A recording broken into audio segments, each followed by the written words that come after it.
ভেলোসিটির উপরে ডিসচার্জের উপরে। তো প্রথমে আসে হচ্ছে steady flow, unsteady flow. Steady flow হচ্ছে যদি চ্যানেলের বিভিন্ন একটা নির্দিষ্ট জায়গায় আমি বিভিন্ন সময়ে ভেলোসিটি মেজার করি, বিভিন্ন সময়ে ভেলোসিটি মেজারমেন্ট সেম।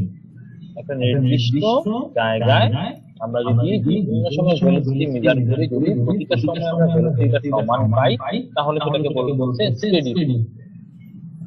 তাহলে বিভিন্ন সময় যদি আমি ভেলোসিটি সমান পাই, বিভিন্ন সময় যদি আমি ভেলোসিটিটা সমান পাই, তাহলে কি হবে? তাহলে টাইমের সাপেক্ষে ভেলোসিটি হচ্ছে কনস্ট্যান্ট।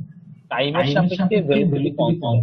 তাহলে del you by del t যদি আমরা ডিফারেন্সিয়েট করি, d u by del t বা del you by del t, পাবো কি পাবো? 0। তো একই ভাবে যদি del you by del t 0 হয়, আমাদের যদি ক্রস সেকশন চেঞ্জ না হয়, আমাদের যদি ক্রস সেকশন চেঞ্জ না হয়, তাহলে কি হবে? ক্রস সেকশন চেঞ্জ না হলে আমাদের del Q by del T হবে? এটাও 0 হবে। ক্রস সেকশন চেঞ্জ হবে না, কখন ক্রস সেকশন চেঞ্জ হবে না? যদি আমাদের ডেপথ অফ ফ্লো সেম থাকে, তখন আমাদের ক্রস সেকশন চেঞ্জ হবে না। ডেপথ অফ ফ্লো চেঞ্জ হয়ে গেলে কি হয়ে যাবে? ক্রস সেকশন চেঞ্জ হয়ে যাবে। তাহলে del H by del T হবে 0। তাহলে একটা নির্দিষ্ট জায়গায় পরে আমি যদি এটা যদি আমাদের টপ ভিউ হয়, আমাদের ক্রস সেকশনের টপ ভিউ হয়, তাহলে এখানে যে একটা পয়েন্ট আমরা ফিক্স করে দিই। এই যে এই পয়েন্ট আমরা ফিক্স করে নিয়েছি, এই পয়েন্ট আমরা বিভিন্ন সময় একদম সকাল 10টায় মেজার করলাম, সকাল 11টায় মেজার করলাম, 12টায় মেজার করলাম, দুপুর 1টায়, এভাবে মেজার করলাম। মেজার করে দেখলাম সময়ের সাথে সাথে আমাদের ভেলোসিটি চেঞ্জ হচ্ছে, তাহলে সেটাকে আমরা বলবো হচ্ছে স্টেডি ফ্লো। যদি আমাদের সময়ের সাথে সাথে ভেলোসিটি চেঞ্জ হয়ে যায়, সময়ের সাথে সাথে যদি আমাদের ভেলোসিটি চেঞ্জ হয়ে যায়, তাহলে সেটার স্টেডি ফ্লো থাকবে। তাহলে del you by del T, del H by del T, del Q by del T is not equal to 0 বলে সেটা হচ্ছে আনস্টেডি ফ্লো। অথবা যে কোনো একটাও যদি নট ইকুয়াল টু 0 হয়ে যায়, সেটা হচ্ছে আনস্টেডি। কিন্তু স্টেডি ফ্লোর জন্য del H by del T, del Q by del T, del Q by del T সবই 0 হতে হবে। তাহলে এখন একটা জিনিস খেয়াল করো, ন্যাচারালি স্টেডি ফ্লো পাওয়া সম্ভব? না স্যার, ন্যাচারালি স্টেডি ফ্লো পাওয়া সম্ভব। কারণ আমাদের যে রিভার গুলো আছে, রিভারের ডিসচার্জ চেঞ্জ হয়, ভেলোসিটি নিয়মিত চেঞ্জ হয়, একই সাথে ক্রস সেকশন নিয়মিত চেঞ্জ হয়। আমাদের যেরকম আমাদের নদীগুলো কনসেপ্টলি বলা হয় নদীর এপার ভাঙে ওপার গড়। তার মানে এপার ভাঙে ওপার গড়ে কেন? আমাদের নদীগুলো হচ্ছে জিওমরফোলজিতে পড়েছে। আমাদের নদীগুলোর নাম কি? আমরা নদীগুলোকে কি নদী বলি? আমাদের দেশের নদীগুলোকে ইন জেনারেল আমরা কি বলি? Alluvial river. কি রিভার বলি? Alluvial river. অ্যালুভিয়াল রিভারের বৈশিষ্ট্য কি? সাপের মতো এঁকে বেঁকে চলে। তো সাপের মতো যে এঁকে বেঁকে চলে, তাহলে যেখানে বাঁকটা আছে সেখানে সেই বাঁকের জায়গায় কি করে? সেই বাঁকের জায়গায় ফ্লো এসে ধাক্কা দেয়। ধাক্কা দেওয়ার ফলে ওই বাঁকে আস্তে আস্তে মূলত প্রথমে ক্ষতিগ্রস্ত হওয়া শুরু করে বাঁক। সেই বাঁকটা ক্ষতিগ্রস্ত হয়, বাঁকটা ভেঙে যায়। ভেঙে যাওয়ার ফলে ওই জায়গায় কি হয়ে যায়? ওই জায়গায় ক্রস সেকশন বেড়ে যায়। তো ক্রস সেকশন বেড়ে গেলে ডিসচার্জ যেহেতু সেম থাকে, ক্রস সেকশন বেড়ে গেলে একটা নির্দিষ্ট সময়ের ব্যবধানে টাইম পিরিয়ডে ডিসচার্জ মোটামুটি সেমই থাকে। তো ডিসচার্জ যেহেতু সেম থাকে, তখন কি হয়? তখন আমাদের ক্রস সেকশন বেড়ে গেলে কিউ ইকুয়ালস এ ভি, আমাদের কন্টিনিউটি ইকুয়েশন। ক্রস সেকশন বেড়ে গেলে তখন কি হয়ে যাবে? ভেলোসিটি কমে যাবে। ভেলোসিটি কমে গেলে যেহেতু আপস্ট্রিম থেকে প্রচুর পরিমাণে সেডিমেন্ট নিয়ে আসে, আপস্ট্রিম থেকে প্রচুর পরিমাণে সেডিমেন্ট নিয়ে আসার ফলে কি হয়ে যায়? সেডিমেন্ট গুলো ডিপোজিট হয় ওইখানে আবার ক্রস সেকশন আস্তে আস্তে চেঞ্জ হতে থাকে। এজন্য আমাদের নদীগুলোর গতি পরিবর্তন হতে থাকে সব সময়। জন্য in nature true steady flow পাওয়া কিছুটা ডিফিকাল্ট। ট্রু স্টেডি ফ্লো কোথায় পাওয়া যায়? ট্রু স্টেডি ফ্লো পাওয়া যায় হচ্ছে ল্যাবে। হাইড্রোলিক্স ল্যাব পড়তেছো না এই সেমিস্টারে? জি স্যার। হাইড্রোলিক্স ল্যাব যে পড়ছো, হাইড্রোলিক্স ল্যাবে আমরা দেখা যায় যে একটা নির্দিষ্ট ভেলোসিটি মেইনটেইন করি, একটা নির্দিষ্ট ডিসচার্জ মেইনটেইন করি, আমাদের ক্রস সেকশন চেঞ্জ হচ্ছে না। তো এই ফ্লুমে এটা হচ্ছে একটা স্টেডি ফ্লো। আর কোথায় হতে পারে? ড্রাই সিজন ফ্লো, যখন রিভারের ভেলোসিটি খুবই কম থাকে। ড্রাই সিজন ফ্লোতে রিভারের ভেলোসিটি কম থাকে, ক্রস সেকশনে খুব একটা চেঞ্জ হয় না, তখন সেখানে স্টেডি ফ্লো হতে পারে। আর কোথায় হতে পারে? যদি খুব একটা ফ্লো ভেরিয়েশন না থাকে তাহলে একটা কালভার্টের ভিতরে ক্রস সেকশন কি চেঞ্জ হয়? কালভার্টের ভিতরের জায়গাটুকুর ছোট একটা ব্রিজ, ছোট একটা কালভার্ট, সেটার ভিতরে ক্রস সেকশন যেহেতু চেঞ্জ হচ্ছে না, যদি আমাদের লো ফ্লো হয়, খুব বেশি ভেলোসিটিতে ফ্লো না হয়, তাহলে ওই জায়গাটুকুতে স্টেডি ফ্লো হতে পারে। স্যার কালভার্টের নিচে তো সেডিমেন্ট জমতে পারে। হ্যাঁ, সেডিমেন্ট জমতে পারে, জন্য বললাম লো ফ্লোর কথা বললাম। লো ফ্লো হলে হচ্ছে সেডিমেন্ট জমেছে, সেডিমেন্ট জমে ওটা একটা স্টেবল পর্যায়ে চলে গেছে, তখন স্টেডি ফ্লো হতে পারে। এজন্য তারপর কি বলেছি, হতে পারে। খুব বেশি যদি সেডিমেন্ট থাকে, সেই পানির সাথে অনেক বেশি সেডিমেন্ট নিয়ে আসে, তাহলে হয়তো স্টেডি ফ্লো হবে না। এটা একটা নির্দিষ্ট টাইম পিরিয়ডে স্টেডি ফ্লো হতে পারে। আর যে সেডিমেন্ট গুলো জমতে তো দীর্ঘ সময় লাগে না, একটা নির্দিষ্ট টাইম পিরিয়ডে স্টেডি ফ্লো হতে পারে। Uniform flow, vary flow, you are very right যে যদি আমি একটা বড় টাইম পিরিয়ডে ধরি তাহলে সেখানে স্টেডি ফ্লো হবে না। ইউনিফর্ম এন্ড ভ্যারি ফ্লো, এখানে ক্রাইটেরিয়াটা হচ্ছে স্পেস। আমি টাইমটাকে ফিক্স করে দিব, এখন আমাদের ক্রাইটেরিয়া হচ্ছে স্পেস। তাহলে এটা হচ্ছে আমাদের টপ ভিউ, আমাদের ক্রস সেকশনের টপ ভিউ হচ্ছে এটা। আমাদের একটা নির্দিষ্ট সময়, বললাম সকাল 10টায় আমরা ভেলোসিটি মিটার করব, সকাল 10টায় আমরা ভেলোসিটি মিটার করব, এখানে ভেলোসিটি মিটার করব, এখানে ভেলোসিটি মিটার করব, এখানে ভেলোসিটি মিটার করব। তো তিনটা পয়েন্টে আমরা ভেলোসিটি মিটার করলাম, প্রত্যেকটা পয়েন্টে আমার ভেলোসিটি সেম। তাহলে আমাদের চেঞ্জ হচ্ছে কি চেঞ্জ হচ্ছে? চেঞ্জ হচ্ছে ডিসটেন্স চেঞ্জ, তাই তো? চেঞ্জ হচ্ছে ডিসটেন্স চেঞ্জ। তাহলে আমরা ডিসটেন্সটাকে ধরলাম হচ্ছে x, তাহলে আমাদের ভেরিয়েবল হচ্ছে x হচ্ছে স্পেস, ভেরিয়েবল হচ্ছে x, একটা নির্দিষ্ট সময় আমি ভেলোসিটি মেপছি। তো যদি আমাদের প্রতিটা স্পেসে, প্রত্যেকটা জায়গায় আমি ভেলোসিটি সমান পেলাম, সেটাকে আমি বলবো ইউনিফর্ম। তাহলে del you by del X কি হবে? 0 হবে। Del you by del X 0 হবে।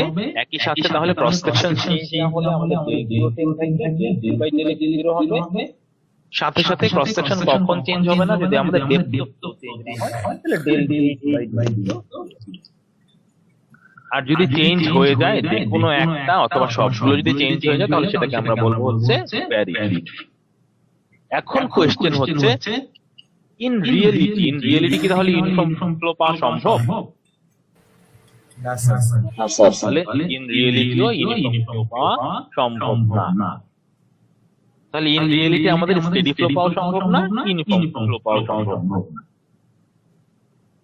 আরো একটা জিনিস, যদি ইউনিফর্ম ফ্লো হতে হয় তাহলে অবশ্যই ফ্লোকে স্টেডি হতে হবে। ইউনিফর্ম ফ্লো আনস্টেডি হতে পারবে না। কেন আনস্টেডি হতে পারবে না ইউনিফর্ম ফ্লো? একটা জিনিস চিন্তা করো, এই পয়েন্ট এবং এই পয়েন্টে ইউ সেম, তাই না? এই পয়েন্ট আর এই পয়েন্টে কি ইউ সেম। তো স্টেডি ফ্লো হওয়ার ক্রাইটেরিয়া কি? স্টেডি ফ্লো হওয়ার ক্রাইটেরিয়া হচ্ছে এই পয়েন্টটাই, যে পয়েন্টে আমি কথা বলছি, এই পয়েন্টে আমাদের কি হবে না? এই পয়েন্টে আমাদের ইউ কখনো চেঞ্জ হবে না। তাহলে আনস্টেডি ফ্লোতে ইউ ক্রমাগত চেঞ্জ হচ্ছে। তাহলে ইউ যদি ক্রমাগত চেঞ্জ হয়, তাহলে এই পয়েন্ট আর এই পয়েন্টের ইউ সেম থাকবে? না স্যার।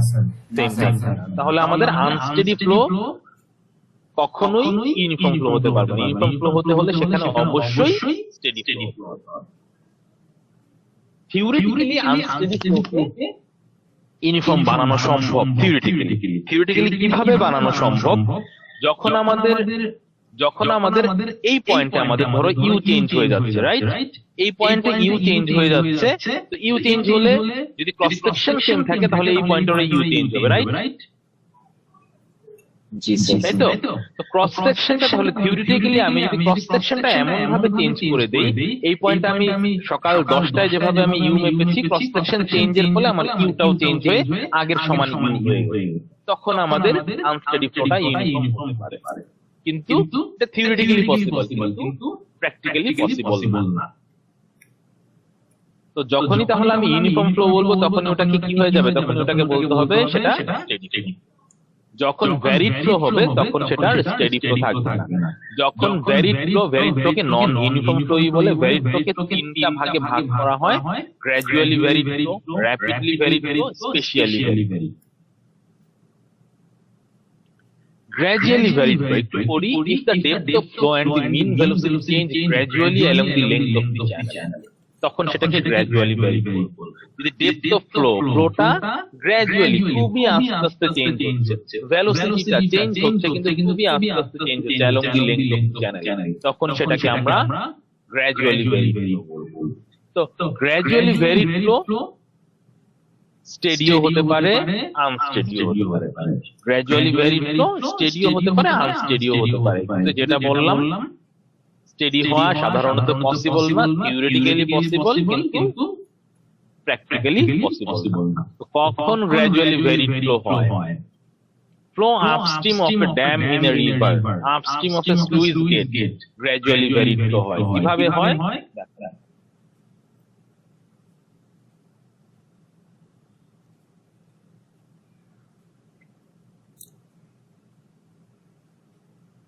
এই যে এখানে একটা ড্যাম দেখা যাচ্ছে, একটা ড্যাম, এটা হচ্ছে আপস্ট্রিম, তাই না?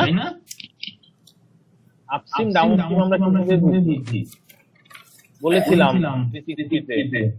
হ্যাঁ, আপস্ট্রিম ডাউনস্ট্রিম আমরা কিভাবে বুঝি? কেউ একজন বলো। স্যার, যে পাশ থেকে পানি আসে ওটা হচ্ছে আপস্ট্রিম, আর যে দিকে যায় ওটা ডাউনস্ট্রিম।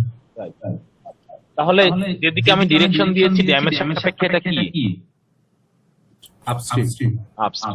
তাহলে আপস্ট্রিম থেকে পানি আসছে এখানে, এটা কি একটা স্টেবল পজিশনে আছে, কিন্তু ড্যাম যেহেতু আছে আস্তে আস্তে এখানে কি হবে? পানিটা এখানে জমা হতে থাকবে।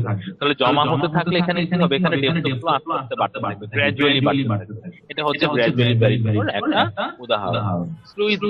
স্লুইস গেটও একই জিনিস। স্লুইস গেট যদি বন্ধ থাকে তাহলে কি হবে? সেটা একটা ড্যামের মতো আচরণ করবে, তো একই রকম এটা গ্র্যাজুয়ালি ভ্যারিড ফ্লো হবে। কিন্তু যখন আমি স্লুইস গেটটা খুলে দিব তখন কিন্তু আর গ্র্যাজুয়ালি ভ্যারিড ফ্লো থাকবে না, ঠিক আছে?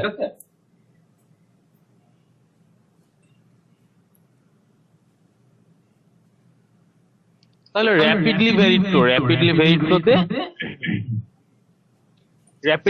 ফ্লোতে ডেপথ অফ ফ্লো আর মিন ভেলোসিটি কি হয়ে যাবে? খুব অ্যাব্রাপ্টলি চেঞ্জ হবে। সেটা হচ্ছে র্যাপিডলি ভেরিড ফ্লো, খুব শর্ট ডিসটেন্সের মাঝে খুব অ্যাব্রাপ্টলি চেঞ্জ হবে। যদিও থিওরিটিক্যালি বলা আছে এটা স্টেডি অথবা আনস্টেডি হতে পারে, কিন্তু স্টেডি সাধারণত হয় না, এটা মনে রাখতে হবে। স্টেডি সাধারণত হয় না। র্যাপিডলি ভেরিড ফ্লোতে সাধারণত হাইড্রোলিক জাম্প হয়। হাইড্রোলিক জাম্প কি আমাদের একটা চ্যাপ্টার আছে হাইড্রোলিক জাম্প, সেই হাইড্রোলিক জাম্পে গিয়ে আমরা হাইড্রোলিক জাম্পটা কি সেটা পড়ব। তা স্লুইস গেট হঠাৎ করে খুলে দিলে কি হবে? অনেক পরিমাণ পানি একসঙ্গে বের হয়ে যাবে। তাহলে কি হয়ে যাবে? ভেলোসিটি খুব অ্যাব্রাপ্টলি চেঞ্জ হয়ে যাবে, ডেপথ অফ ফ্লো খুব অ্যাব্রাপ্টলি চেঞ্জ হয়ে যাবে। তাহলে সেটা কি? সেটা হচ্ছে র্যাপিডলি ভেরিড। এবার আসি স্পেশালি ভেরিড।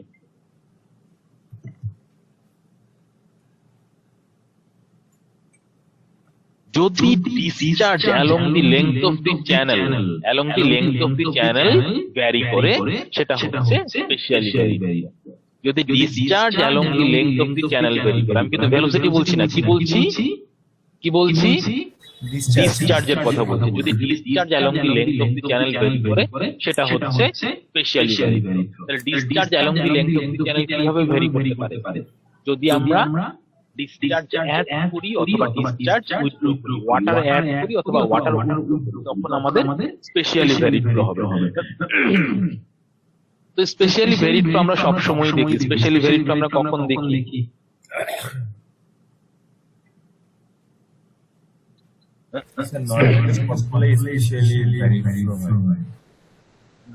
এটা একটা কি আছে, কি বলেছি এখানে? একটা শব্দ সব সময় কিন্তু ডিসচার্জ ভ্যারি নাও করতে পারে। গ্র্যাজুয়ালি ভ্যারিড ফ্লো, যেমন তুমি ড্যামের কথা চিন্তা করো, ড্যামে যে পানি আসলে ডিসচার্জ চেঞ্জ হচ্ছে না স্যার, হচ্ছে না।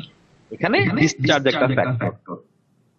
তো উদাহরণ দেই, ধরো বৃষ্টি পড়ছে, যে জায়গায় পড়ছে সেই জায়গায় মাটি, প্রচুর পরিমাণে বৃষ্টি হচ্ছে, পানি জমে গেছে, সেখানে পানি জমে গেছে, প্রচুর পরিমাণে বৃষ্টি হচ্ছে। কিন্তু কি হবে? এই যে পানিটা জমছে, এটা পানিটা under the action of gravity সেটা স্লোপের দিকে ফ্লো করছে। এটাকে কি বলে?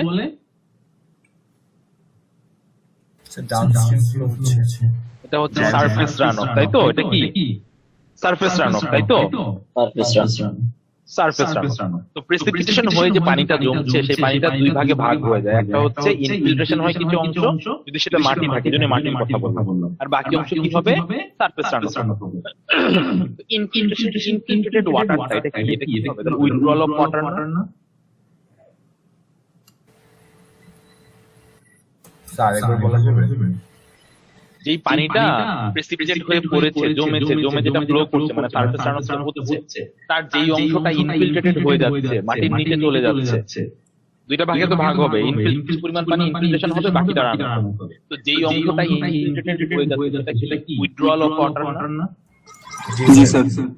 তাহলে এই যে উইথড্রল অফ ওয়াটারের জন্য কি হয়ে যাচ্ছে, গ্র্যাজুয়ালি কি হয়ে যাচ্ছে, ডিসচার্জ চেঞ্জ হচ্ছে। যত সামনের দিকে আগাচ্ছে তত কি হচ্ছে, ডিসচার্জ চেঞ্জ হচ্ছে। তাহলে এটা কি, এটা হচ্ছে স্পেশালি ভেরিয়েবল একটা এক্সাম্পল।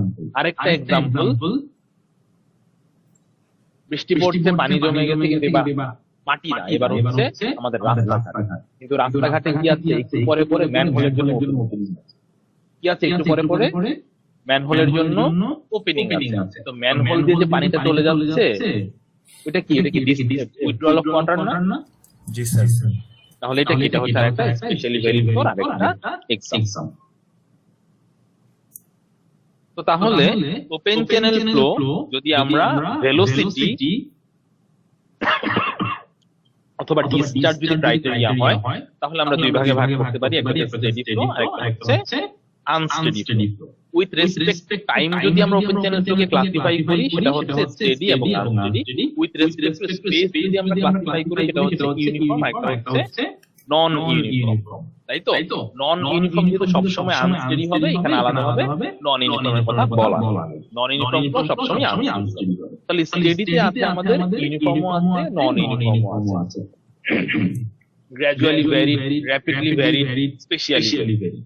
ঠিক আছে, কিন্তু আনস্টেডি ফ্লো ইউনিফর্ম হতে পারবে না, আনস্টেডি ফ্লো সবসময় নন ইউনিফর্মই হবে। কিন্তু এই যে স্টেডিতে যে আমরা যে বললাম যে gradually varied, rapidly varied, specially varied, এটা থিওরিটিক্যালি পসিবল। এটা কি, এটা হচ্ছে থিওরিটিক্যালি পসিবল, সাধারণদের মধ্যে দেখা যায় না। তো আনস্টেডিতেও গ্র্যাজুয়ালি ভ্যারিড আছে, র্যাপিডলি ভ্যারিড আছে, স্পেশালি ভ্যারিড আছে।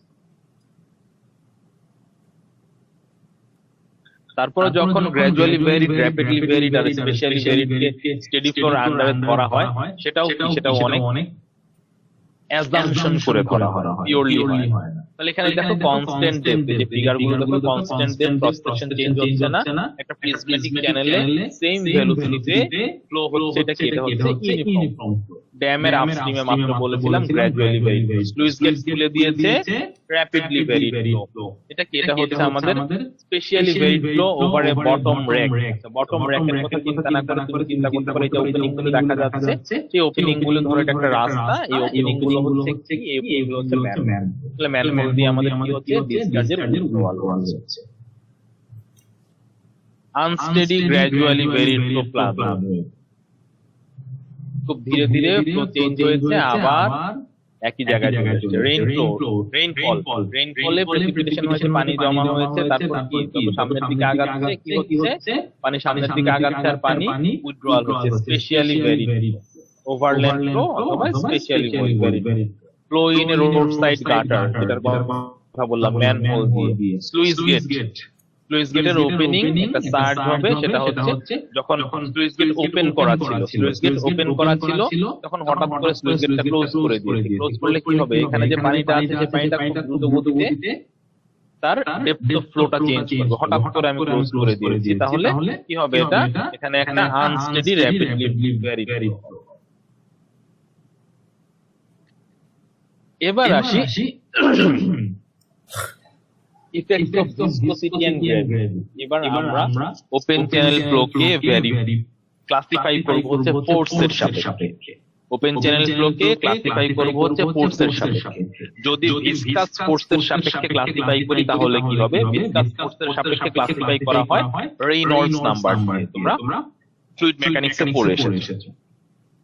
The effect of viscous force relative to the inertial force হচ্ছে Reynolds number. Inertial force divided by viscous force হচ্ছে রেইনল্ডস নাম্বার। তো ইনার্শিয়া ফোর্স হচ্ছে mass into acceleration, viscous force হচ্ছে shear force into area. এটা হচ্ছে viscous force. Just জানার জন্য আমাদের এখানে ডেরিভেশনটা লাগবে না, রেইনল্ডস নাম্বার হচ্ছে UL ডিভাইডেড বাই নিউ।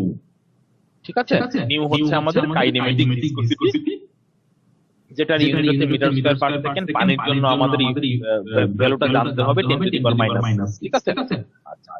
তো রেইনল্ডস নাম্বার আগে যেটা পড়েছিল সেটা পাইপ ফ্লোর জন্য, এবার হচ্ছে ওপেন চ্যানেল ফ্লোর জন্য। আর তো হচ্ছে হাইড্রোলিক রেডিয়াস। ঠিক আছে, আর হচ্ছে হাইড্রোলিক রেডিয়াস, ইউ হচ্ছে ভেলোসিটি, নিউ হচ্ছে কাইনেমেটিক ভিসকোসিটি। তো রেইনল্ডস নাম্বার যদি 500 কম হয় তাহলে সেই ফ্লোটা হচ্ছে ল্যামিনার, 12,500 বেশি হলে সেটা হচ্ছে টার্বুলেন্ট, 500 থেকে শুরু করে 12,500 মাঝে থাকলে সেটা হচ্ছে ট্রানজিশনাল। তাহলে laminar flow, turbulent flow, transitional flow. Laminar flow হচ্ছে যখন আমাদের ইনার্শিয়া ফোর্সটা বেশি ডমিনেন্ট থাকবে ভিসকাস ফোর্সের তুলনায়, সেটা হচ্ছে লেমিনার ফ্লো।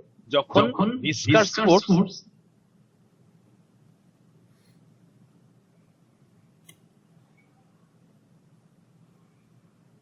ভুল বলেছি, যখন ভিসকাস ফোর্সটা বেশি ডমিনেট থাকবে ইনার্শিয়া ফোর্সের তুলনায় তখন হচ্ছে লেমিনার ফ্লো। যখন ইনার্শিয়া ফোর্সটা বেশি ডমিনেট থাকবে ভিসকাস ফোর্সের তুলনায় তখন সেটা হচ্ছে টার্বুলেন্ট। তার মানে কি? তার মানে হচ্ছে লেমিনার ফ্লোতে ভিসকাস ফোর্স মানে কি? ভিসকাস ফোর্সের জন্য আমাদের ফ্রিকশন ফোর্স হয়।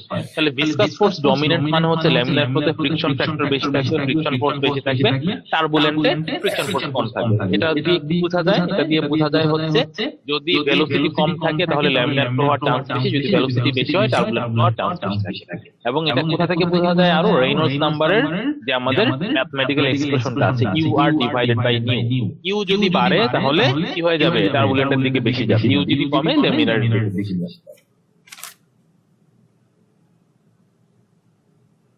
এবার আসি effect of gravity. Froude number দিয়ে প্রকাশ করা হয় effect of gravity. Froude number equals হচ্ছে root over inertia force divided by root over gravity.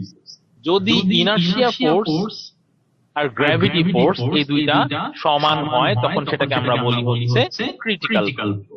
এটাকে বিভিন্ন ভাবে সামারাইজ করে প্রাউড নাম্বার ইকুয়াল টু লেখা হয় U divided by root over G. U divided by root over G. D Froude number তাহলে inertia force আর gravity force দুটো যদি সমান হয় তাহলে ইউ আর রুট ওভার জিডি সমান হবে, U equals root over G D, তখন ওটাকে বলবো আমরা ক্রিটিক্যাল। তার মানে প্রাউড নাম্বার ইকুয়ালস 1। যদি ইউ রুট ওভার জিডির চাইতে কম হয় তাহলে Froude number is less than 1, তার মানে ওটা হচ্ছে সাবক্রিটিক্যাল। যদি U is greater than root over G D, Froude number 1 এর চাইতে বড় হবে, তখন ওটা হবে হচ্ছে সুপারক্রিটিক্যাল। তাহলে তার মানে ক্রিটিক্যাল ফোর্সে ইনার্শিয়া ফোর্স আর গ্র্যাভিটি ফোর্স সমান থাকে।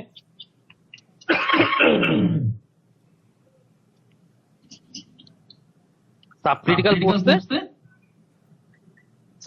ফোর্সে ইনার্শিয়া ফোর্সটা কম থাকবে, সুপারক্রিটিক্যাল ফোর্সে ইনার্শিয়া ফোর্সটা গ্র্যাভিটি ফোর্সের তুলনায় বেশি থাকবে।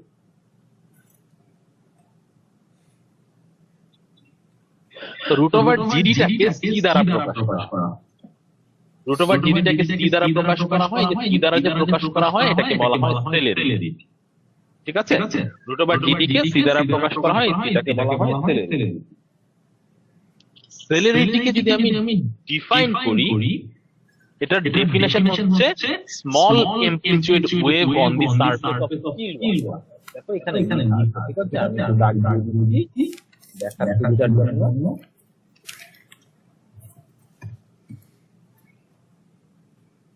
Small amplitude wave on the surface of still water. এটা দেখতে কঠিন লাগছে, আমি যদি ডেসক্রাইব করি তাহলে বুঝতে সুবিধা হবে।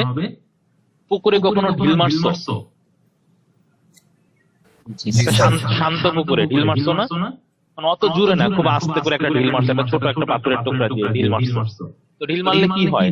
যেখানে পড়ে সেটাকে সেন্টার ধরে চতুর্দিকে কি হয়? চতুর্দিকে সার্কুলার আকারে ওয়েভ প্রপাগেট হয়, তাই না? জি স্যার। তো এই যে স্মল অ্যামপ্লিটিউড ওয়েভ, এই ওয়েভটাকে বলে হচ্ছে সেলেরিটি।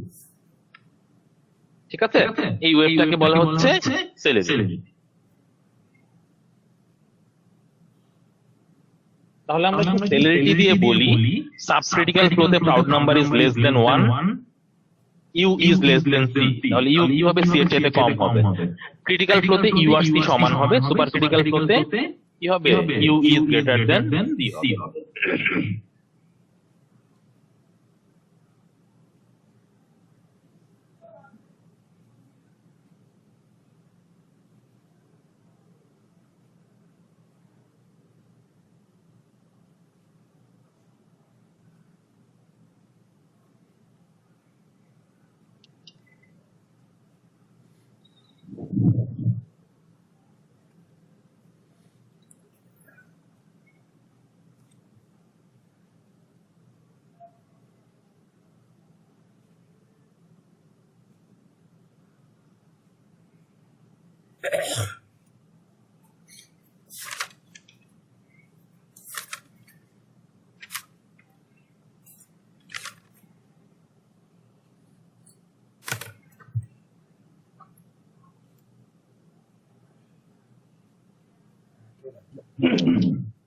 তো মনে করো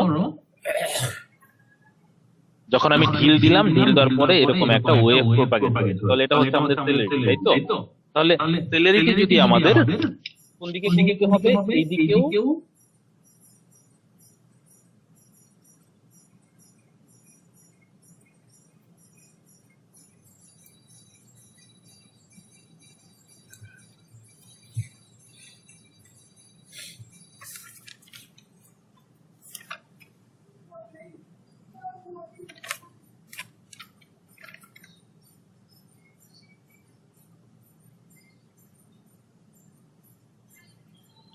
এদিকে এদিকে কি থাকবে, এদিকে হচ্ছে সেলারিটি সি থাকবে, রাইট?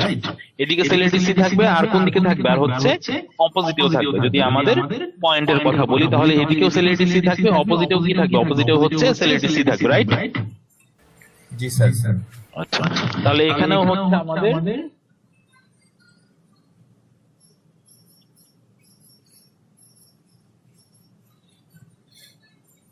এখানে সেলারিটি সি থাকবে, আবার এখানেও হচ্ছে এই পাশে হচ্ছে সেলারিটি সি থাকবে।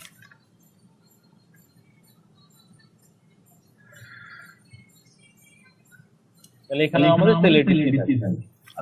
এখন যদি এখন চিন্তা করো এখানে একটা কি আছে, এখানে একটা ওয়েভ আছে, মানে হচ্ছে এখানে একটা ফ্লো আছে, ফ্লো ভেলোসিটি আছে। মনে করো এখানে একটা ফ্লো ভেলোসিটি আছে, তাহলে ফ্লো ভেলোসিটি এদিকে হচ্ছে ফ্লো ভেলোসিটি, এদিকে হচ্ছে ইউ,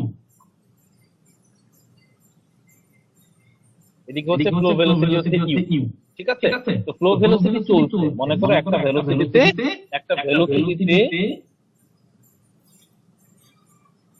এটা হচ্ছে আমাদের একটা ক্রস সেকশন, মনে করো এটা একটা ক্রস সেকশন। এই ক্রস সেকশনে ইউ ভেলোসিটিতে ফ্লো সামনের দিকে প্রপাগেট হচ্ছে। এখন আমি এখানে একটা ঢিল মারলাম, ঢিল মারলে কি হবে, ঢিল মারলে একটা সেলারিটি প্রোভাইড করবে, যেটার হচ্ছে সামনের দিকেও সি ভেলোসিটি, পেছন দিকেও সি ভেলোসিটি। কারণ কি, কারণ হচ্ছে একটা পয়েন্টকে কেন্দ্র করে চতুর্দিকে ভেলোসিটি প্রপাগেট করবে, রাইট? তাই তো? জি স্যার আচ্ছা, তাহলে আমার সামনের দিকে আমার ভেলোসিটি কি আছে, ইউ আছে আর সি আছে। তাহলে আমি যখন সেলারিটা দিলাম তখন সামনের দিকে আমার টোটাল ভেলোসিটি কি হবে? Sir U plus C. তাহলে আমার টোটাল ভেলোসিটি আসছে হচ্ছে ইউ প্লাস সি। পেছন দিকে কি হবে? Sir U minus C. আচ্ছা, ইউ মাইনাস সি আপাতত লিখে রাখলাম, ইউ মাইনাস। ঠিক আছে, আমার পেছন দিকে ভেলোসিটি আসলে হচ্ছে ইউ মাইনাস সি, সামনের দিকে ভেলোসিটি হচ্ছে ইউ প্লাস। ওকে, এখন আসি একটা করে আমি ধরবো। প্রথমে আসি হচ্ছে সাবক্রিটিক্যাল ফ্লো। সাবক্রিটিক্যাল ফ্লোতে কোনটা বড়, ইউ বড় না সি বড়? ইউ বড়, সরি সি বড়, সি বড়। তাহলে কি এখানে ইউ মাইনাস সি হবে না সি মাইনাস ইউ হবে? C minus C. ডিরেকশন কোন দিকে হবে, কোনটা বেশি? সি এর ডিরেকশন হচ্ছে এই দিকে, আর ইউ এর ডিরেকশন কোন দিকে? ইউ এর ডিরেকশন হচ্ছে এই দিকে, রাইট? ইউ এর ডিরেকশন এই দিকে, সি এর ডিরেকশন কোন দিকে? সি এর ডিরেকশন হচ্ছে এই দিকে, তাই তো? জি স্যার। তাহলে আমাদের কোন ডিরেকশনে ফ্লো করবে, সি এর ডিরেকশনে ফ্লো করবে না ইউ এর ডিরেকশনে ফ্লো করবে? সি এর ডিরেকশন। তাহলে আমার এখানে আমাদের ভেলোসিটি কত হবে, এই পাশে আমাদের ভেলোসিটি কত হবে, এই পাশে ভেলোসিটি হবে হচ্ছে সি মাইনাস ফ্লো করবে কোন দিকে? ডান দিকে ফ্লো করবে হচ্ছে ডান দিকে না বাম দিকে? সি এর ডাইরেকশন বাম দিকে। এর ডাইরেকশন কি ডান দিকে না বাম দিকে? স্যার বাম দিকে। বাম দিকে। তাহলে আমাদের ফ্লো করবে হচ্ছে এই দিকে, তাই তো? এটা যদি সেন্টার হয়, আমি যদি বললাম এটা হচ্ছে আমাদের সেন্টার, এই পয়েন্টটা হচ্ছে সেন্টার, এটা হচ্ছে সেন্টার। তাহলে সেন্টারের এই পাশে, সেন্টারের এক পাশে হচ্ছে সি এর ডাইরেকশনে ফ্লো করবে, সেন্টারের আরেক পাশে কোন ডাইরেকশনে ফ্লো করবে, ইউ এর ডাইরেকশনে ফ্লো করবে। তার মানে হচ্ছে ডান পাশে ফ্লো করবে আপস্ট্রিমের দিকে, বাম পাশে ফ্লো করবে, ডান পাশে ফ্লো করবে ডাউনস্ট্রিমের দিকে, বাম পাশে ফ্লো করবে আপস্ট্রিমের দিকে। ইউ প্লাস টি ফ্লো করবে হচ্ছে ডাউনস্ট্রিমের দিকে, সি মাইনাস টি ফ্লো করবে হচ্ছে কোন দিকে? আপস্ট্রিমের দিকে। ঠিক আছে, কোন ফ্লোতে? এটা হচ্ছে সাব ক্রিটিক্যাল। এবার আসি ক্রিটিক্যাল। ক্রিটিক্যাল ফ্লোতে হচ্ছে আমাদের ইউ আর টি সমান, তাই তো? ক্রিটিক্যাল ফ্লোতে ইউ আর টি হচ্ছে সমান। তাহলে এখানে কি হবে? ইউ প্লাস টি মানে হচ্ছে U plus U equals two U, twice U কোন দিকে? ডাউনস্ট্রিমে টুয়াইস ইউ ফ্লো করবে, আর আপস্ট্রিম হচ্ছে ইউ মাইনাস ইউ মানে হচ্ছে zero, তার মানে কোনো ফ্লোই থাকবে, কি থাকবে না? কোনো ফ্লো থাকবে। এবার আসি সুপার ক্রিটিক্যাল। সুপার ক্রিটিক্যাল ফ্লোতে আপস্ট্রিমে ইউ প্লাস টি আকারে ফ্লো করবে, সুপার ক্রিটিক্যালে ইউ প্লাস টি আকারে ফ্লো করলো, আর ডাউনস্ট্রিমে এবার কোনটা বড়? ইউ বড় না টি বড়? u বড়, এবার ইউ বড়। তাহলে এবার আমি কি লিখবো? এবার আমি লিখবো হচ্ছে ইউ মাইনাস টি। কোন দিকে ফ্লো করবে? ডাউনস্ট্রিমের দিকে না আপস্ট্রিমের দিকে?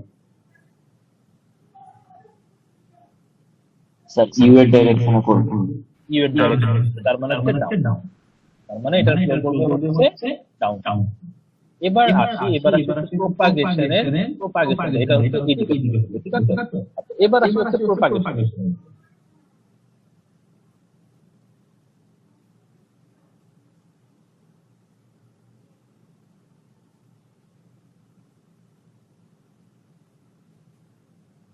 এটা হচ্ছে আমাদের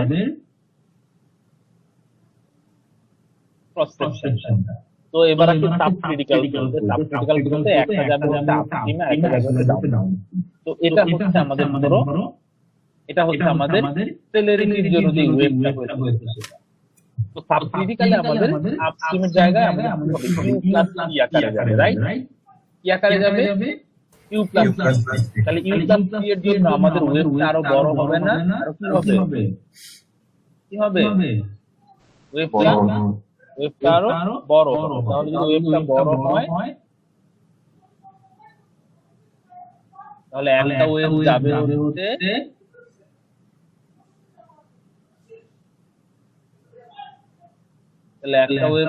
হচ্ছে এইভাবে যাবে একটা ওয়েভ, আর একটা ওয়েভ যাবে কোন দিকে? একটা ওয়েভ যাবে হচ্ছে কোন দিকে? ডাউনস্ট্রিম। তাহলে ডাউনস্ট্রিমে হচ্ছে সি মাইনাস ইউ, তার মানে ওয়েভটা হচ্ছে তাহলে আরেকটা ছোট ওয়েভ পাবো হচ্ছে আমরা ডাউন আপস্ট্রিমে, একটা ছোট ওয়েভ পাবো কোন দিকে? আপস্ট্রিমে, তাই তো? তাহলে এটা কি? এটা হচ্ছে আমি যখন এই ফ্লোটা দেখবো, এরকম একটা দেখবো, এটা হচ্ছে সাব ক্রিটিক্যাল, ঠিক আছে? এবার আসি থিওরিটিক্যাল কথাবার্তা বলতে, ঠিক আছে? Critical flow. তাহলে ক্রিটিক্যাল ফ্লোতে কি হবে? এটা গেল সাব ক্রিটিক্যাল, ঠিক আছে? ক্রিটিক্যাল ফ্লোতে কি হবে? ক্রিটিক্যাল ফ্লোতে এই যে ওয়েভটা, সামনের দিকে যে ওয়েভটা আমি দেখি, মাত্র যে এই ওয়েভটা, ঠিক আছে? এই ওয়েভটা যে দেখি, এটা হচ্ছে আমাদের, এটা হচ্ছে কি? এটা হচ্ছে আমাদের ভেলোসিটি কি? ওয়েভের ভেলোসিটি হচ্ছে টুয়াইস। আর এদিকে কি? এদিকে আমাদের ভেলোসিটি কি? আপস্ট্রিমের দিকে ভেলোসিটি কি? 0। তাহলে আপস্ট্রিমে কোনো ওয়েভ থাকবে না স্যার। ঠিক আছে? এবার আসি হচ্ছে আমরা সুপার ক্রিটিক্যাল। সুপার ক্রিটিক্যাল বলতে এই পাশে কি? এই পাশে হচ্ছে ইউ মাইনাস টি, তার মানে হচ্ছে দুইটা ফ্লো থাকে দিকে ডাউন। তাহলে একটা ফ্লো হচ্ছে আমাদের ইউ প্লাস টি, এটা হচ্ছে আমাদের ইউ প্লাস টি, এটা হচ্ছে আমাদের ইউ প্লাস টি। তাহলে আরেকটা ফ্লো ইউ মাইনাস টি, এটা ছোট ফ্লো হবে, তাহলে ওয়েভটা ছোট হবে। তাহলে আরেকটা ফ্লো দেখতে আমরা কম্পারেটিভলি করব, ঠিক আছে? তাহলে এই যে একটা ফ্লো দেখছি, এই যে একটা ওয়েভ, এটা হচ্ছে আমাদের সুপার ক্লিয়ার। কনফিউশন আছে কোনো? তাহলে আমি আবার একটু এই জিনিসটাকে আরেকবার সামারাইজ করছি। সাব ক্রিটিক্যাল ফ্লোতে সেলেরিটির চাইতে যে ভেলোসিটি, এটা কম, ফ্লো ভেলোসিটি কম। তাহলে ফ্লো ভেলোসিটি কম হলে সাবক্রিটিক্যাল ফ্লোতে আমি যদি একটা ছোট পার্থক্য দিয়ে মেরে যেন স্মল এমপ্লিটিউড সেলিব্রিটি প্রডিউস করি, ইন দ্যাট কেস আমাদের দুইটা ওয়েভ প্রপাগেট হবে। একটা ওয়েভ প্রপাগেট হবে ডাউনস্ট্রিমের দিকে, যে ওয়েভের ফ্লো ভেলোসিটি হবে ইউ প্লাস সি, আরেকটা ওয়েভ প্রপাগেট হবে আপস্ট্রিমের দিকে, যেই ওয়েভের ফ্লো ভেলোসিটি হবে সি মাইনাস কিউ। যদি এটা ক্রিটিক্যাল ফ্লো হয় তাহলে শুধুমাত্র একটা ওয়েভ প্রপাগেট হবে সামনের দিকে, যেটা হবে টুয়াইস ইউ অথবা টুয়াইস সি আকারে, আপস্ট্রিমের দিকে কোনো হবে না, কোনো ওয়েভ থাকবে না। যদি এটা সুপার ক্রিটিক্যাল হয় দুইটা ওয়েভই হবে ডাউনস্ট্রিমের দিকে, একটা ওয়েভ যাবে হচ্ছে ইউ প্লাস সি আকারে আর একটা ওয়েভ যাবে হচ্ছে ইউ মাইনাস। ক্লিয়ার? জি স্যার, বুঝতে পারছি। এই জিনিস এটা কি, এটা হচ্ছে একটা প্রো দেখা যাচ্ছে কি, একটা প্রো দেখা যাচ্ছে ইউ প্লাস সি, একটা হচ্ছে সি মাইনাস, এটা হচ্ছে সাবক্রিটিক্যাল ফ্লো। দুইটা প্রো দেখা যাচ্ছে, একটা ইউ প্লাস সি একটা ইউ মাইনাস, এটা হচ্ছে সুপারক্রিটিক্যাল ফ্লো। একটা হচ্ছে টুয়াইস ইউ অথবা টুয়াইস সি, একটা হচ্ছে ইউ মাইনাস 0 থাকবে, তার মানে এটা হচ্ছে ক্রিটিক্যাল।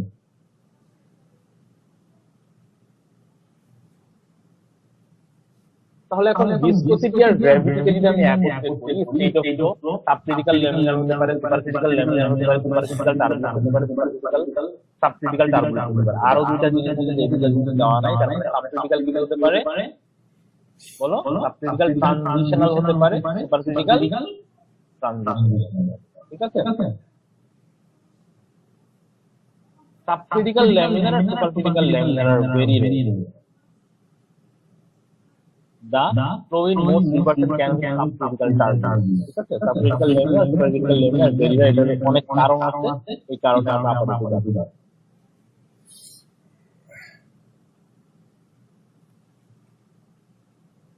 একটা ট্রাপেজয়েডাল চ্যানেল এক্সাম্পল 1.1, একটা ট্রাপেজয়েডাল চ্যানেলের বটম হচ্ছে 6, যেখানে বি হচ্ছে আমাদের থিটার সাইড স্লোপ 2:1, মানে a ইকুয়াল টু কত? a ইকুয়াল টু কত এখানে? 2। a equal two 2। ডিসচার্জ বের করতে বলেছে, স্পিড অফ ফ্লো বের করতে বলেছে, যদি কিনা ডেপথ অফ ফ্লো হচ্ছে 1.5 মাইল। তার মানে হচ্ছে এখান থেকে এইটুকু হচ্ছে, এখান থেকে এইটুকু হচ্ছে কতটুকু? এখান থেকে এইটুকু হচ্ছে 1.5। ঠিক আছে? মিন ভেলোসিটি অফ ফ্লো হচ্ছে 2.20 মিটার পার সেকেন্ড। তারপর বলেছে একটা এলিমেন্টেড ওয়েভ ক্রিয়েট করা হয়েছে, আমাদের আপস্ট্রিম আর ডাউনস্ট্রিমের ফ্লো ভেলোসিটিটা মেজার করতে হবে। ঠিক আছে? তাহলে প্রথমে আমাদের কি করতে হবে? আমাদের স্টেট অফ ফ্লো বের করতে হবে। স্টেট অফ ফ্লো বের করতে হলে আমাদের রেনল্ডস নাম্বার বের করতে হবে, আর কি বের করতে হবে? আর কি বের করতে হবে? স্প্রাউট নাম্বার বের করতে হবে। তাহলে রেনল্ডস নাম্বারের জন্য আমাদের ফর্মুলা হচ্ছে Q R divided by nu. আমরা নিউ জানি 10 to the power minus 3। U দেওয়া আছে কত? ইউ দেওয়া আছে ইউ কত দেওয়া আছে? ইউ দেওয়া আছে 2.30 মিটার পার সেকেন্ড। তাহলে আমাদের কি বের করা লাগবে? আর বের করা লাগবে। আর হচ্ছে হাইড্রোলিক রেডিয়াস। আর কি? আর হচ্ছে হাইড্রোলিক রেডিয়াস। হাইড্রোলিক রেডিয়াসের বাই ডেফিনিশন হাইড্রোলিক রেডিয়াস হচ্ছে cross sectional area divided by wetted territory. Cross sectional area divided by wetted territory. তাহলে আমরা প্রথমে কি বের করব? প্রথমে বের করব ক্রস সেকশনাল এরিয়া। ট্রাপেজয়েডাল চ্যানেলের জন্য ক্রস সেকশনাল এরিয়ার ফর্মুলা হচ্ছে d + s b হচ্ছে 6 মিটার, s হচ্ছে 2 মিটার, h হচ্ছে 1.5 মিটার। তাহলে সবকিছু বসিয়ে দিলে আমরা কি পেয়ে যাব? a পেয়ে যাব। a পেয়ে গেলাম হচ্ছে 13.5 মিটার। তারপর আমরা কি বের করব? Wetted perimeter. তো ওয়েটেড পেরিমিটার কি এর ফর্মুলা হচ্ছে b + twice h √1 + b হচ্ছে 6 মিটার, h হচ্ছে 1.5, s হচ্ছে 2। তাহলে আমরা বসালে আমরা p এর ভ্যালু পেয়ে যাব 12.7। তো p এর ভ্যালু পেলাম, p এর ভ্যালু পেলে তারপর r = a বাই b পেলাম হচ্ছে 1.06 মিটার। তাহলে এখন আমরা রেনল্ডস নাম্বারে q জানি, r জানি, নিউ জানি। তো বসিয়ে দিলে আমরা পেলাম হচ্ছে 2.44 × 10 টু দি পাওয়ার মাইনাস। তাহলে আমাদের এই ফ্লোটা কি ফ্লো? ট্রানজিশনাল 10 টু দি পাওয়ার 6। 12,500 বেশি হলে টার্বুলেন্ট, 12,500 কম। হ্যাঁ স্যার লেখাটা দেখা যাচ্ছে না, মুছে যাও। 10 টু দি পাওয়ার 6 এটা হচ্ছে স্যার বেশি 10 টু দি পাওয়ার 6। ঠিক আছে? 10 টু দি পাওয়ার 6 মানে কত? এটা হচ্ছে তোমার স্যার এটা 2.44 into 10 to the power 6 sir বইয়ে লেখা আছে 10 to the power 6 যেটা তাহলে কি গ্রেটার দেন 12,500, তাই তো? জি স্যার তাহলে হচ্ছে আমাদের into তাহলে আমরা 10 to কি the বলবো power 6 এটাকে কি ফ্লো? এটা তাহলে স্যার হচ্ছে যে আপনার সাবক্রিটিক্যাল টার্বুলেন্ট সাবক্রিটিক্যাল কোথা থেকে পেয়ে যাবে? Subcritical engineering sorry turbulent flow turbulent, ঠিক আছে? তাহলে এটা হচ্ছে আমাদের টার্বুলেন্ট, ঠিক আছে? তো তারপর আমাদের আরেকটা এটা কি, এটা হচ্ছে আমরা কিসের সাপেক্ষে করেছি? ডিসকাস করতে করতে রেনল্ডস নাম্বার দিয়ে। আরেকটা হচ্ছে আমাদের কি করতে হবে? প্রাউড নাম্বার দিয়ে করতে হবে, তাই তো? প্রাউড নাম্বার ইকুয়াল কি? Proud number equal u proud by number equal হচ্ছে you divided by root over gd GD, তাই তো? তাহলে জিডি টু দি পাওয়ার আমি হাফ লিখলাম, জিডি টু দি পাওয়ার 0.5, ঠিক আছে? তাহলে হচ্ছে ইউ তো জানি আমরা, কি বের করতে হবে? জি ও জানি, জি হচ্ছে গ্র্যাভিটেশনাল অ্যাক্সিলারেশন, মানে হচ্ছে 9.81। তাহলে আমাদের কি বের করা লাগবে? বি বের করা লাগবে। হাইড্রোলিক ঠিক আছে বের করা লাগবে, বি বের করা লাগবে। হাইড্রোলিক ডেপথ, হাইড্রোলিক ডেপথ হচ্ছে a by B. Hydraulic depth হচ্ছে a বাই বি। তাহলে আমাদের টপ রুট জানা লাগবে। টপ রুট ইকুয়াল কত? টপ রুট ইকুয়াল হচ্ছে b প্লাস 2s, এই তো? b প্লাস 2s হচ্ছে আমাদের b প্লাস 2s হচ্ছে আমাদের টপ রুট। তাহলে b প্লাস 2s বের করলাম। তাহলে a বাই b হচ্ছে 1.13, ঠিক আছে? তাহলে এখন বের করো কত আসে, বের করো কত আসে? ইকুয়াল 2.3 0.69 ডিভাইডেড বাই 0.69, তাই তো? 0.69 হলে কত হবে? 0.69 লেস দেন বড় হবে 1। তাহলে এটা কি? এটা হচ্ছে সাবক্রিটিক্যাল। সাবক্রিটিক্যাল তাহলে আমাদের স্টেট অফ ফ্লো আমরা পেয়ে গেলাম। স্টেট অফ ফ্লো তাহলে আমরা কি বলবো? ফ্লোটাকে সাবক্রিটিক্যাল টার্বুলেন্ট। আমাদের স্টেট অফ ফ্লো হচ্ছে সাবক্রিটিক্যাল টার্বুলেন্ট, ঠিক আছে? তাহলে স্টেট অফ ফ্লো পেয়ে গেলাম। এখন আর কি বের করতে বলেছে? এলিমেন্টারি ওয়েভের কথা বলেছে, speed of the wave flow upstream and down. তাহলে আমাদের কি করতে হবে? প্রথমে আমাদের বের করতে হবে হচ্ছে সি বের করতে হবে, তাই তো? তাহলে সি বের করতে হবে। সি ইকুয়াল টু হচ্ছে কি? সি ইকুয়াল টু কি? root over gd over ED.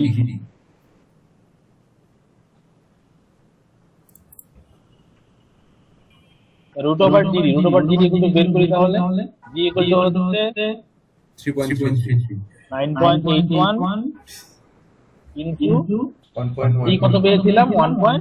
1.13 তাহলে 1.13 টু দি পাওয়ার 0.5 কত বললে?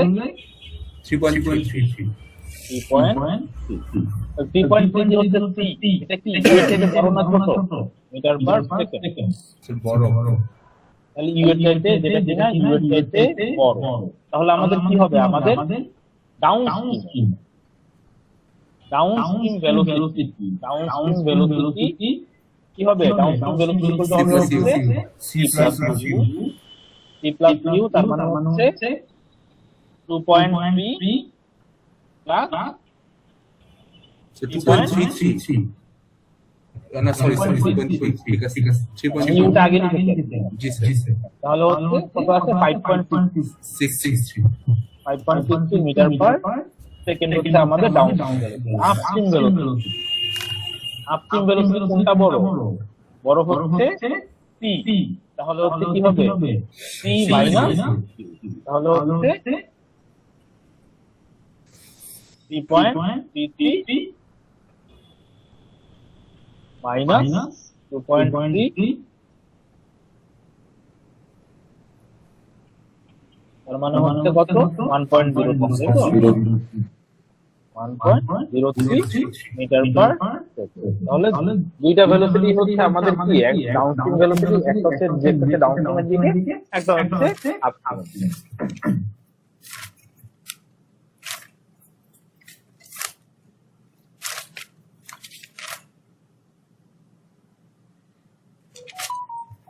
সার্কুলার চ্যানেল আছে, circular channel 2.75 metre in diameter, discharge 55 metre per second, depth হচ্ছে 1.1 মিটার, স্টেট অফ ফ্লো বের করতে হবে। তো স্টেট অফ ফ্লো বের করতে হলে আমাদের কি লাগবে? রেনল্ডস নাম্বার লাগবে আর ফ্রাউড নাম্বার লাগবে। তো স্টেট অফ ফ্লোতে আমাদের ইউ দেওয়া আছে, ইউ দেওয়া আছে কত? না, ইউ দেওয়া আছে, কি দেওয়া আছে? ডিসচার্জ ডিসচার্জ দেওয়া আছে। তাহলে ডিসচার্জ দেওয়া আছে, তাহলে আমি এখানে কি বের করতে পারবো? কিউ ইকুয়াল এ এবি তাই তো? তাহলে কিউ ইকুয়াল এভি, আমাদের কি জানা লাগবে? আমাদের বের করা লাগবে ভি, তো জানি, আমাদের বের করা লাগবে এ ইকুয়াল। তাহলে এ ইকুয়াল টু এই যে আমাদের ফর্মুলা দেওয়া আছে, এ ইকুয়াল টু ফর্মুলা হচ্ছে, কিন্তু সার্কুলার চ্যানেল ফর্মুলা গুলো দেওয়া আছে, ঠিক আছে? Omega minus sine omega D nought square by 8, D nought হচ্ছে ডায়ামিটার, ওমেগা হচ্ছে আমাদের, ওমেগা হচ্ছে কি? ওমেগা হচ্ছে অ্যাঙ্গেলটা সেন্টারে যে অ্যাঙ্গেলটা হবে, এই ওমেগা বের করার একটা ফর্মুলা আছে, ওমেগা ইকুয়াল টু হচ্ছে 2 cos inverse 1 minus 2h by h equal to দেওয়া আছে 1.1, d নট ইকুয়াল টু দেওয়া আছে 2.75। তাহলে আমরা এখানে বসালে এইটা d নটের ভ্যালু বসালে আমরা ওমেগা পেয়ে যাব, ওমেগা হচ্ছে ইন রেডিয়ান হবে। তাহলে ইন রেডিয়ান আমরা বসালে a পেয়ে যাব, তাহলে a পেয়ে গেলে এখানে যদি আমরা a বসাই q ইকুয়াল টু ab, এখানে আমরা তাহলে কি পেয়ে যাব? আমরা পেয়ে যাব হচ্ছে q পেয়ে যাব। তাহলে q পেলাম, যেখানে আমাদের q ইকুয়াল হচ্ছে q বাই a, তাহলে আমরা q পেয়ে গেলাম, এখান থেকে 2.95 মিটার পার সেকেন্ড। এই q টা বসালে আমরা কি পেয়ে যাব? রেনল্ডস নাম্বার পেয়ে যাব 1.7 12,000 থেকে বেশি। তাহলে আমাদের কোনটা হচ্ছে টার্বুলেন্ট। টার্বো। স্যার, আবার এখানে একইভাবে কি বলো? মাঝখানে ওই যে পিবি আর এগুলা কি লিখছে? এটা পেরিমিটার আর স্যার এর কোনটা? ওই যে p, হ্যাঁ পিবি আর আর তোমার আর বের করার জন্য আমাদের কি ও লাগবে? p হচ্ছে ওয়েটেড পেরিমিটার, এটা হচ্ছে ওয়েটেড পেরিমিটার, তাই তো? আচ্ছা, ওমেগা জানি, ডি নট জানি, p বের করলাম, a ডিভাইডেড বাই p করলে আমরা r পেয়ে যাব, ঠিক আছে? এর আগের বারের মতো। আচ্ছা, তাহলে রেনল্ডস নাম্বার পেয়ে গেলাম। এখন ক্রাউড নাম্বারের জন্য আমাদের লাগবে হচ্ছে হাইড্রোলিক ডেপথের জন্য ফর্মুলা হচ্ছে a ডিভাইডেড বাই b, তার মানে আমাদের কি লাগবে? হচ্ছে টপ টু d, b এর ফর্মুলা হচ্ছে এটা, ঠিক আছে? d nought sin omega by omega আগেই বের করেছি, d নট দেওয়া আছে, তো b বের করলাম, a তো আগেই বের করেছি এখানে, a বের করেছি এখানে। তাহলে আমাদের কি হয়ে গেল? b বের হয়ে গেল, a বাই b তে b বের করলাম 0.8 মিটার। তাহলে বসালে আমরা ক্রাউড নাম্বার পেয়ে গেলাম, ক্রাউড নাম্বার পেলাম হচ্ছে 1.1 করে দেখি। তাহলে এটা কি? এটা হচ্ছে আমাদের সুপার ক্রিটিক্যাল টার্বো। সেই মানে করে যে কি যেন বললেন স্যার, ফর্মুলা দেওয়া থাকবে না কি যেন বলছেন? সার্কুলার সেকশন এর জন্য ফর্মুলাটা দেওয়া আছে, যেখানে omega equal to cos inverse 1/2 by d nought, a equal to control, c equal to d equal to সব দেওয়া আছে। এটাই আমাদের rectangular channel, trapezoidal channel, triangular channel, wide channel, এই চারটা চ্যানেলের জন্য কোনো ফর্মুলা দেওয়া আছে। কিন্তু যদি চ্যানেলটা প্যারাবোলিক হয় অথবা সার্কুলার হয় তাহলে ফর্মুলা দেওয়া আছে। এটাই, ঠিক আছে?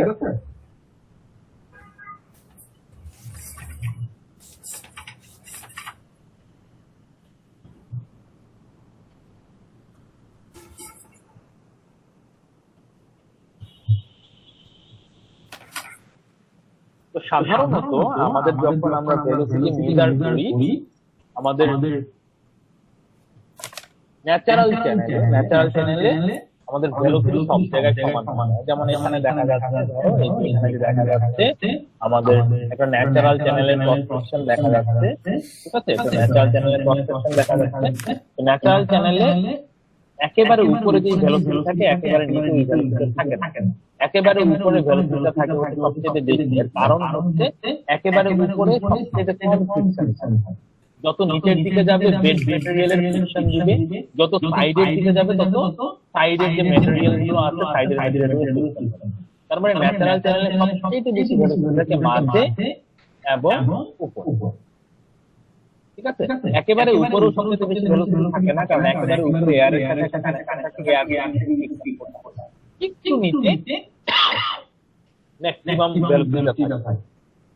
তো এই যে ন্যাচারাল চ্যানেলে যে আমাদের বিভিন্ন জায়গায় ডেপথের সাথে যে ভেলোসিটিটা চেঞ্জ হচ্ছে, পরের পয়েন্টটা যে দেখতে পাচ্ছ ডেপথের সাথে ভেলোসিটি চেঞ্জ হচ্ছে, এই ডেপথের সাথে যেহেতু ভেলোসিটি চেঞ্জ হচ্ছে এজন্য যেটা করা হয়, এজন্য একটা পলিসি নেওয়া হয়। এই পলিসিতে আমাদের একটা পলিসি নেওয়া হয়, এই পলিসিতে আমাদের এভারেজ ভেলোসিটি মেজার করা হয়। 0.2 ডেপথে ভেলোসিটি মেজার করা হয়, 0.8 ডেপথে মানে 0.2 of 8 ডেপথ অফ যদি 8 হয় তাহলে 0.28 এ ভেলোসিটি মেজার করা হয়, 0.88 এ ভেলোসিটি মেজার করা হয়, সেটার এভারেজ নেওয়া হয়। সেটার এভারেজ যে ভেলোসিটিটা পাই সেটা হচ্ছে আমাদের ওই পয়েন্টের এভারেজ ভেলোসিটি। ঠিক আছে? আর যদি পারের খুব কাছে হয়, ডেপথ যদি কম হয় তাহলে সরাসরি 0.68 এ ভেলোসিটি মেজার করা হয়। ঠিক আছে? এভাবে ভেলোসিটিটা মেজার করা হয়। এই ভেলোসিটি ডিস্ট্রিবিউশন যেহেতু আমাদের প্রত্যেকটা জায়গায় ভেলোসিটি আলাদা আলাদা, এজন্য ভেলোসিটি ডিস্ট্রিবিউশনে কিছু ফ্যাক্টর ইউজ করা হয়। আমরা আগেও পড়েছি ফ্লুইড মেকানিক্সে পড়েছি ভেলোসিটি ডিস্ট্রিবিউশন কোএফিসিয়েন্ট ইউজ করা হয়। কি কোএফিসিয়েন্ট ইউজ করা হয়? আলফা আর বিটা, মনে আছে? জি স্যার। একটা হচ্ছে আমাদের যেটাকে ভেলোসিটি কারেকশন ফ্যাক্টর বলে, একটা হচ্ছে আমাদের এনার্জি ডিস্ট্রিবিউশন কোএফিসিয়েন্ট, আর একটা হচ্ছে মোমেন্টাম ডিস্ট্রিবিউশন কোএফিসিয়েন্ট। এই দুইটা কোএফিসিয়েন্ট ইউজ করা হয়। ঠিক আছে, তাহলে আজকে এই পর্যন্তই। আবার নেক্সট ক্লাস থেকে আমরা 1.2 ঠিক আছে? তাহলে ইয়ারটা নিয়ে নিও, অ্যাটেন্ডেন্সটা নিয়ে নিও, আমি লিভ করছি। ওকে, তাহলে একই রুটিনে আমরা নেক্সট ক্লাসগুলো করব, যে দুদিন ক্লাস চলতে থাকবে। ঠিক আছে, আমি তাহলে লিভ করছি। আসসালামু আলাইকুম। ওয়ালাইকুম আসসালাম।